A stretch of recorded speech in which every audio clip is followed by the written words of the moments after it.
everybody, and welcome to another episode of the Performance Cafe. I hope that you're doing well. I hope that you're keeping warm or cool or dry or wet, wherever in the world you are. The weather seems to be all a twitter. So last week we spoke about, well, actually for the past 2 weeks, we've been speaking about how people's strengths and their personalities play into how they deal with accountability and what they prefer around accountability. And I thought that there's sort of like a missing link to me, and that is, how do we take a look at how do teams do accountability? And this week I'm going to start off with maybe something we've touched on here and there, but I really wanted to bring these 5 points together in one episode, where we speak about what are the typical things that managers do, quite inadvertently, I think, that actually works against team accountability. Because we've spoken a lot about personal accountability, but how do we make a whole group of people all act accountable? So the first thing that we've spoken about a lot is vague or unclear expectations. And I think we've sort of said it, right?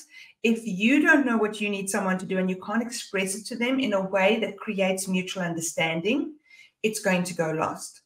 What we've learned over the past 2 episodes, though, is that when we say creating mutual understanding, it's not about saying the same thing over and over. It's about saying something, checking for understanding, clarifying, checking for understanding, and clarifying.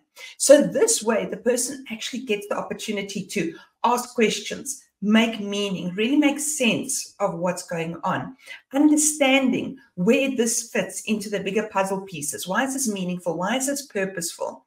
And so that clarity, that sort of clarity that we want to get, it's so important, but it has to be customized for different people. And we're going to talk about a topic now that's going to look like that's not a good idea, but we're going to get there. The next thing that I think works against accountability is micromanagement. Micromanagement is never a good idea. Whether you have interns working for you, whether you've got senior staff members, or any of the mix in between. Micromanagement is not about holding people accountable.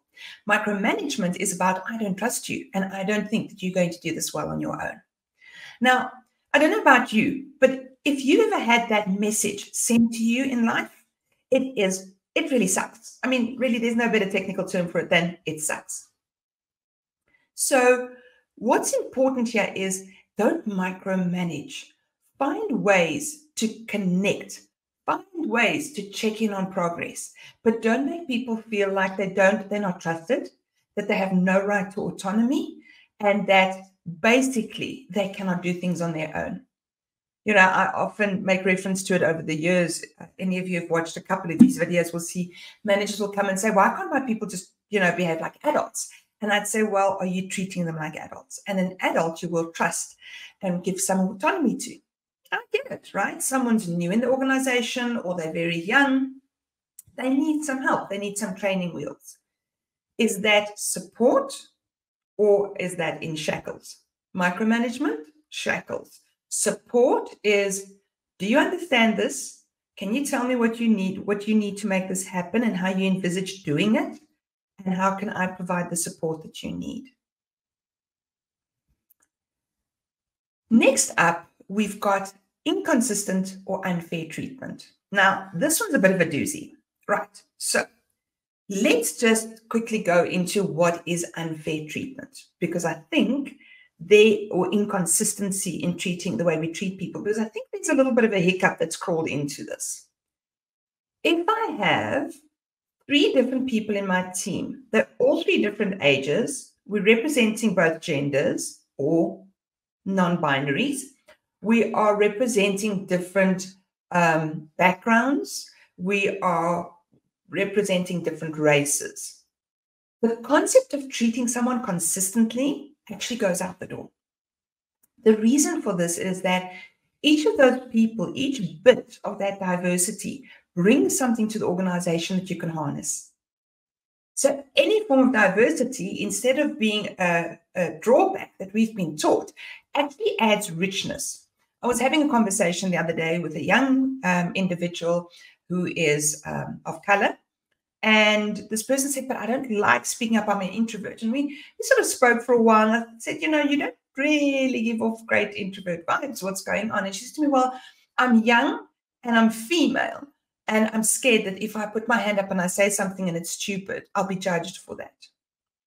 And I said to her, well, considering that you work in the financial industry, that often can be quite male dominated. Sorry, what was in that coffee? Quite male dominated. If you think that, the people in your team are actually quite significantly older than you, you are actually the profile of the customer that they're trying to service. In your case, if you don't actually put up your hand, you're not going to be showing them something that they might be blind to because they don't represent their own customer base. So when it comes to treating people unfairly, I want to also link back to not just the diversity and how we can make best of it, but when we take a look at the diversity of strengths, of personalities, we've already spoken that if we can support people and keep their strengths and their personalities in mind, we can understand how they take on accountability. And if we understand how to deliver this to them, it's going to be accepted much easier. They're going to run off and do their work all on their own. They're going to feel happy. They're going to feel successful. They'll be less stressed. They will be enthusiastic. So therefore, understand people and do customize towards them. I think where we look at unfair or inconsistent treatment is if someone's always picked on. But it's different. But there's a difference between picking on someone and customizing for them. And so if there's always a black sheep in the team, I think you've got to ask yourself, why is this happening? How am I contributing as a manager to it? Because I don't think many people wake up in the morning and go to work and think, I wonder how I'm going to irritate the people around me today because it makes the environment so much nicer for me. So I think let's use diversity. Let us customize for people, but let's not pick on. I think that for me is the difference. That for me is unfair treatment. Inconsistency, I have a bit of a problem with because I like that customization. Next up, a lack of recognition and feedback. And I've had this happen so often. I sit with the manager and I go, why don't you give feedback to your people? They like the high performers. Why don't you give them feedback? And he goes, well, they know what they're doing. I hired them. They've got big degrees. I pay them a lot of money. So then, I've hired the best of the best. Why can't they just go on their own? I think we see feedback as a negative thing. Those thou shalt not moments.